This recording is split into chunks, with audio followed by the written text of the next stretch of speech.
So you guys made a lot of comments on my last video about the Dell Canvas. They were absolutely great. I loved reading all of those. That turned into a brilliant conversation. Stick around for this video on the Dell Canvas. You know, my mind's changed a little bit. I've mellowed in the 48 hours of old age since the last video. So yeah, stick around, check out this video. Let's talk about the Dell Canvas even more and about where I think it's going now, since you guys have influenced my mind. I have uncovered some more information and some more little facts on this, thanks to people in the comments and thanks to just going off and watching, well, not more videos, because there aren't any more videos. There's very little information out there on Tinterweb about the Dell Canvas. You know, there's some basic specs, a couple of tiny bits of information out there, but not much else. A lot of people want to use it on a Nergatron arm. I'll come to the whole differences between later, but first of all, yes, it has mounting bracket holes. So you will need a VESA adapter, and I can't tell you what arm to mount this on because we don't know the actual weight of the device yet. But yes, this can be mounted on a Nergatron arm, just like the Wacom Cintiq that I have here. We know this is Gorilla Glass, but we don't know anything about the parallax yet because nobody's done any videos from an angle that we can look at the parallax. So overall, the device is a lot thinner. Some people have said that this is just a rebranded Wacom Cintiq. It's not. I don't think so anyway. At least I'm pretty much like kind of 98-99% sure. Just because the Dell product manager herself, who I don't know the name of, she has, just the way she talks, she says, we've built this too, we've made this too. So the language she uses suggests that they haven't, you know, just rebranded somebody else's product. Normally when somebody does that, they don't have a launch for it. You know, they don't kind of unveil it at CES. There's certain things about it that look different. The whole device is a lot thinner. Now, in my last video, I said about the legs on it looking a bit flimsy. This time, now that I've seen how thin this device is, it doesn't need big chunky legs like the Wacom Cintiq. I think it's a lot slimmer, so it's going to be a lot lighter in terms of weight. It's the same specs, but it's 2 years later, so screen prices come down. Who knows what's in there? Anyway, moving on. One thing I was surprised about for my last video was the fact that I came off, at least, as a little annoyed about the lack of innovation. I think that's fair. I think as a digital artist, all I want to do is help you guys improve your art. All I want to do is help the industry as a whole grow and improve. And one of the big ways that happens is by software and hardware companies innovating. I work with software companies, I work with hardware companies. You know, I talk to everybody all the time, and all I want is, you know, new, cool, different stuff. It doesn't have to be amazing, but I want stuff that pushes the boundaries because it's the way we learn, the way we change, the way we grow. And when I see something that isn't that from a company when I expect that, I get a little upset. It's personal. Do you know what I mean? And maybe I take it too personally, but that's just who I am, you know. But the great thing here is that you guys came out in droves in the comments and basically, you know, said what you wanted from this device, which surprised me in a lot of respects. You guys said, we don't want innovation. We just want the Wacom Cintiq, but we want it cheaper.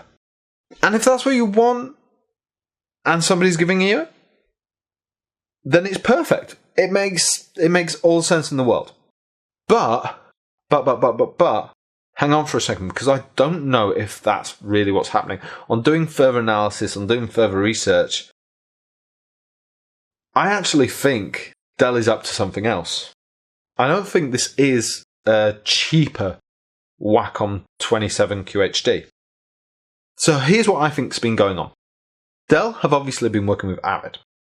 Now, I think that this machine isn't actually created for artists and illustrators like you and I. I think this machine is actually created more in mind with, say, video producers, video creators, music producers, etc. in mind. I think that makes more sense.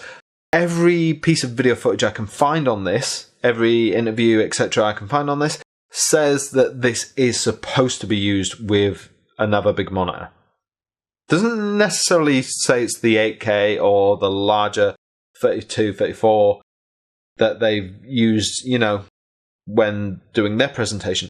But they unequivocally state this is supposed to be used with another large monitor, and this is supposed to be used down flat. Now, what they haven't said a lot about is the secondary, smaller little totem there that you can see. We haven't seen a lot of that. But the idea is that you use both hands with two different pucks, two different totems, and that's pretty cool. But that means you're not using your hand or the pen, the stylus. If I'm looking at a screen and I've got my Dell Canvas here, and I'm using both of these little totems, this isn't a drawing board. This isn't meant for artists. And Avid have been working with them. This is totally meant for video production. Obviously, we think it's meant for artists because in everything we've seen, they've been drawing on the screen with pens. There's been a lot of the video production stuff there too, but we're artists. All we see are the drawings. So yeah, I think this is actually more for video production. And I think if they come at it from that angle during their marketing, I think that's it. They'll make sales across the board. Because there are a lot of video guys out there using the big Wacoms. They're using big monitors, and I think this is perfect for them. And they specifically said that they went with the QHD resolution because they don't want to overpower your computer's graphics abilities. It isn't necessarily aimed at you as an artist in the same way that the Wacom Cintiq is. You can use it. The Totem isn't going to work if you use it upright. You can't use it on a Mac. Unless, Dell haven't released a lot of information on this yet. So for all I know, Dell have been working behind the scenes. They said they've done a lot of software stuff. So for all I know, hey, they've made this work on a Mac. I'd love to see that. I think a lot of Mac users would. If I do a review, that's one thing I'll talk about.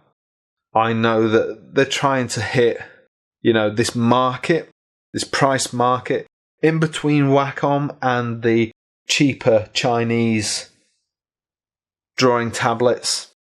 Looking at it, I know what you guys want, and I think it's fair enough. A cheaper Wacom Cintiq, and that would make you guys happy.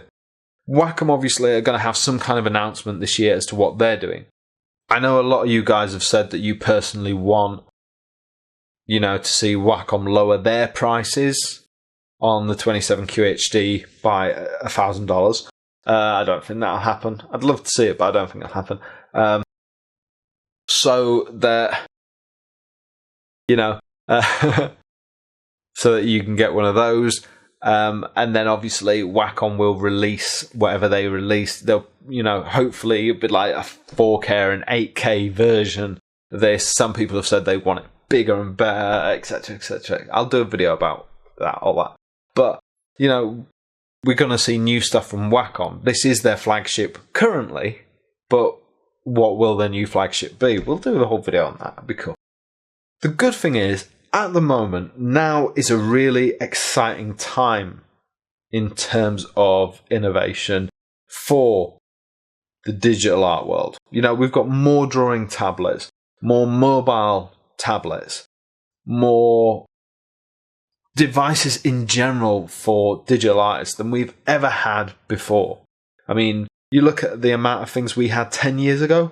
Oh, cripplingly bad. We had very, very little to go on 10 years ago. Wacom. Did we have Cintiqs 10 years ago? I can't remember. Maybe just. And that's the thing. Digital art has come a long way very, very quickly. So, realistically, now we've got a couple other people coming in and out of the market. You know, Mac are leaving us in terms of the creative market. Microsoft are jumping in. Dell are now jumping in. And it's great. You know, so I can't be annoyed at that.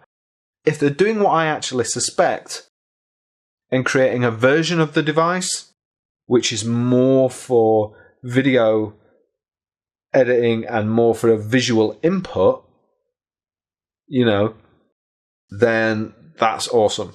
I might even think about, you know, sawing out a section of my desk and lowering one in so it sits flush with my desk. That would be very cool. You know, Dell Canvas that sits flush, inserted into my desk. You know, and I can use that with my big Wacom Cintiq. Ah, you know you'd love to see that. I'd love to see it anyway. I don't know. You probably wouldn't. Probably just hate me for it. But but yeah. Let me know your thoughts below in the comments about, you know, what you think of the idea of it just being a visual input. You know, I obviously already know that a lot of people are happy about the price thing, but let me know everything. Let me know everything. I want to chat to you. Let's join in. Speak to you soon. Well, thanks for watching. Be sure to comment, like, and even subscribe to my channel, Lawrence Can Draw. And if you really did like what you saw here, you can see more of it on my website, LAWRENCEman.co.uk. I'll see you next time.